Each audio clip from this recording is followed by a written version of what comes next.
Now we'll bring you an update on what is happening in the Finance Ministry, where the Finance Minister and also Stephen Rudder, the head of mission of the IMF, who have been in Ghana from the 24th of September to today, were currently speaking about the current state of the IMF program, where Ghana has completed successfully the third review. But before we move to the Finance Ministry, I've been joined here by my colleague George Wiafi to give us more updates on what he believes is happening. George, what is happening basically, and what are some of the, would you say, are some of the conditions that have necessitated our success this time? So in the technical language of the IMF, Ghana and then the IMF have completed the third review. What it means is that at the staff level, they have passed Ghana based on those benchmarks that was set under the program. They've been able to meet those benchmarks. So the staff at that level have passed Ghana. However, that report has to go to management of the IMF for them to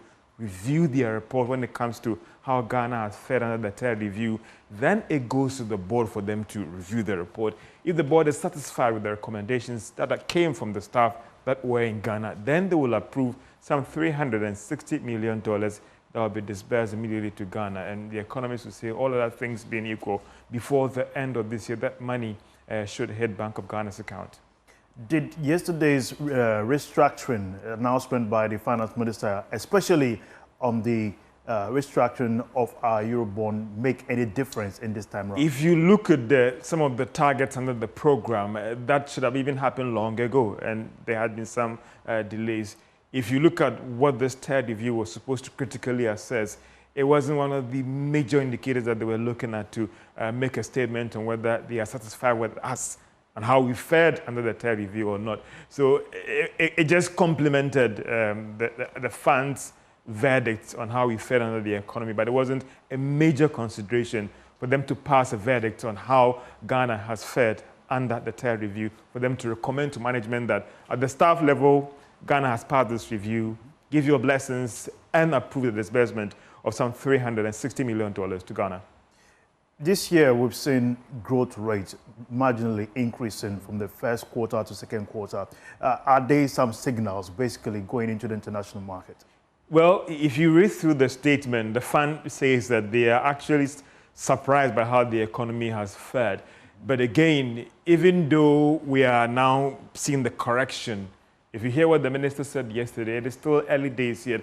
On his comment about the fact that we are already on the capital market meant that these are bonds that were already trading and were just frozen because of the debt restructuring program. So automatically, if you've now reached an agreement on how the debt should be restructured, it means that now the bonds are there, Ghana's on the market, and it means that, but the bit about they going to raise money will be a little bit of a challenge. And as we speak right now, the press conference is happening at the Ministry of Finance, and very soon we will link our viewers to hear what the Minister of Finance is saying and the Chief of Mission of the IMF, Stephen Rudder, have to say about Ghana's economy.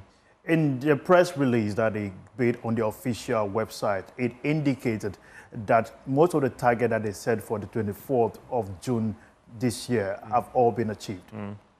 You're right on that one. And that is, the IMF is very particular about targets and benchmarks that are set under the program. If you don't meet them, they will come out with their report. So if you look at all those critical benchmarks, and especially when it comes to the structural reforms as well, it appears that when you look at their tick box or book or the marking scheme for Ghana, Ghana has passed all those critical benchmarks, and that is why they've passed Ghana on this third review. Again, some will say that it is not just about the money that is coming in.